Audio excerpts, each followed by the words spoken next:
నేను బైబిల్ చెప్తూ వచనం తర్వాత వచనం చెప్తూ వెళ్తున్నాను కదా! నాకు అర్థమైంది ఏంటంటే, ఏరియస్ ఆంటలాజికల్ సబార్డినేషన్‌కి, ఫంక్షనల్ సబార్డినేషన్‌కి తేడా తెలుసుకోలేకపోయాడు.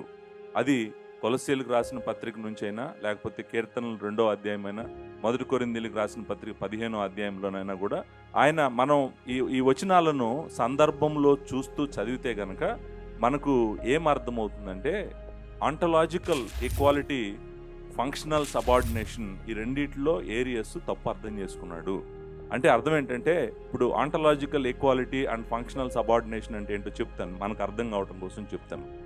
ఉదాహరణకి భార్య భర్త ఇద్దరు కూడా ఆంటలాజికల్గా సమానము, ఇద్దరు సమానమే, ఇద్దరిలో సమానమైనటువంటి దేవుని స్వరూపం ఉంది, ఇద్దరు మనిషే.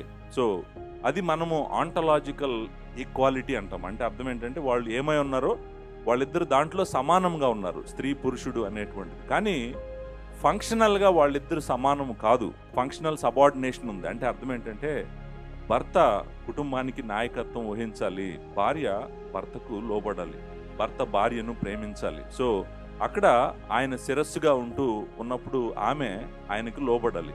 సో ఫంక్షనల్గా ఈమె ఆయనకు లోబడుతుంది కాబట్టి ఈమె ఆంటలాజికల్గా ఆయనకన్నా తక్కువ వ్యక్తి అని మనం అనకూడదు.